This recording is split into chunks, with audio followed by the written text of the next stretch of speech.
All right, good morning, everybody. Good morning. It's Thursday. Mm-hmm. Okay, so today we're continuing on with instruction on marriage.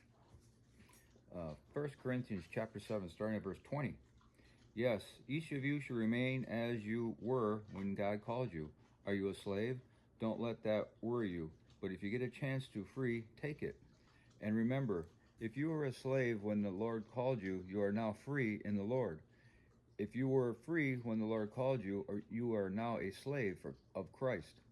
God paid a high price for you, so don't be enslaved by the world.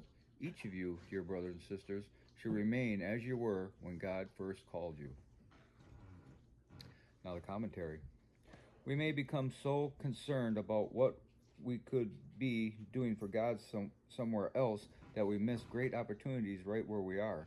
Paul says that when you become a Christian, you should continue on with the work you have previously been doing, provided it isn't immoral or unethical. Every job can become Christian work when you realize that it can be an opportunity to honor, serve, and speak out for Christ.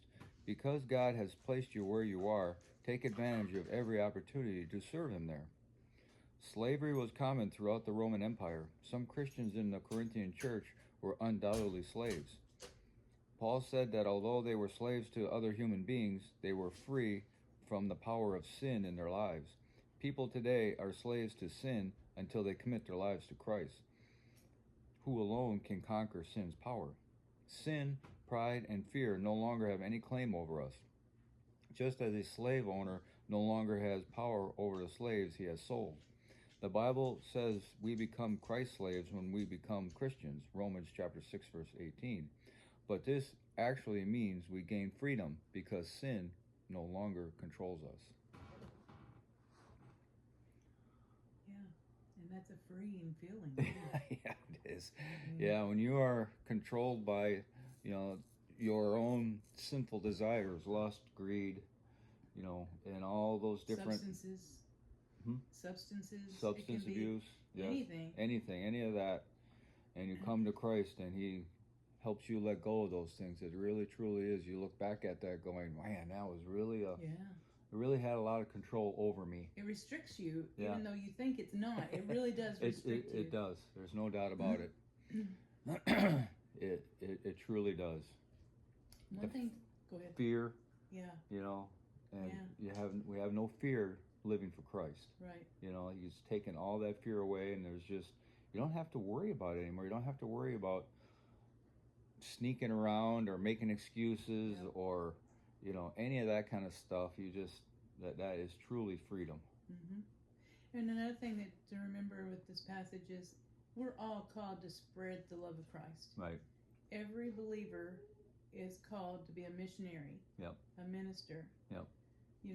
It doesn't matter if you are paid full-time position or a paid part-time position or just a regular person, housewife, whatever. Mm-hmm. You are a minister. You are a missionary. That's just the calling of a believer. Yeah. So each and every one of us is supposed to act accordingly to that. Yeah. Yeah, and it doesn't matter, like me as a construction worker. Yeah. And again, I believe I was called later on in life, and I was still a construction worker. Mm-hmm. And I tried to live for Christ as a construction worker. I didn't just quit and say, okay, well, I got to go do something else, because we all know construction work is not the most holy thing. It can be, but generally in this world it is not. It's very, right. It's a very different kind of living.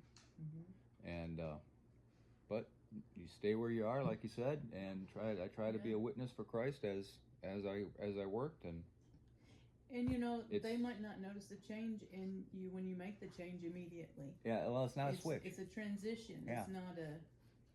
Yeah, it's not an on-off switch. It's a progress. And I have had some people comment to me, they have seen the progress, and you were a lot more fun before. And I'm like... But they do that way because they're still in that trap. Yeah. And they have a skewed vision of it because they're still in the slavery of that lifestyle. Yeah, that's true. they haven't experienced the freedom. And once you experience that freedom like that, you don't want to go back to No, it. not really. And as such, I have another good friend that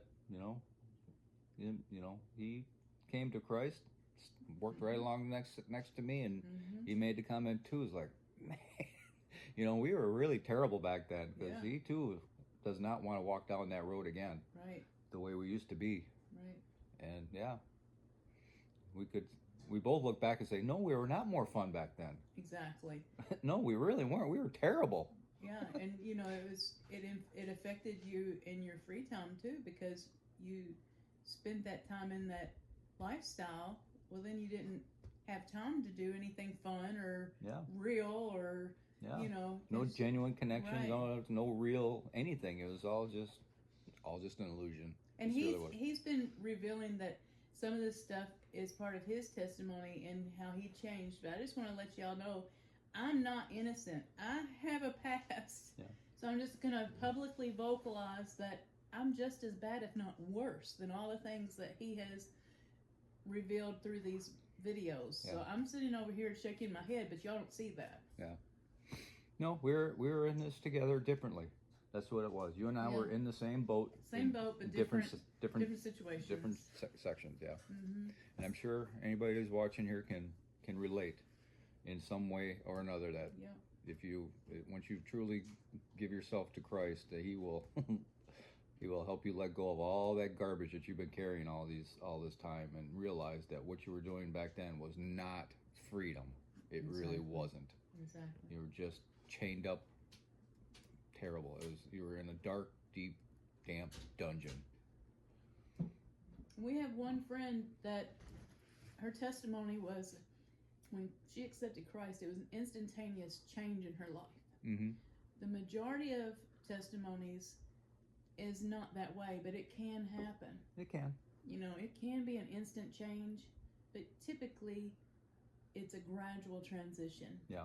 And a gradual learning and developing your relationship with Christ that makes little changes in you. Yep. So it can happen both ways. I'm not saying it don't, but typically it's a transition. And we should not look down on either one. Right. Because as long as Exactly. you're making progress towards Christ, that's Exactly. all that really matters. And just a little tidbit, believers can relapse into their old life. Oh yeah. That does not mean that they're not believers. Right. It just means they need a little hand up. Yep. Yeah. It's just devil trying to drag you back down, Exactly. trying to ruin. He can't keep you, but he wants to ruin. He wants to ruin your witness. Yeah, he wants to ruin your witness and Yeah. just make you miserable. And Yeah. so just got to keep pushing along. The closer you get to Christ, the more the devil will start trying to hurt that witness. Yep. Okay, hope everybody has a glorious day, and we'll talk to you later.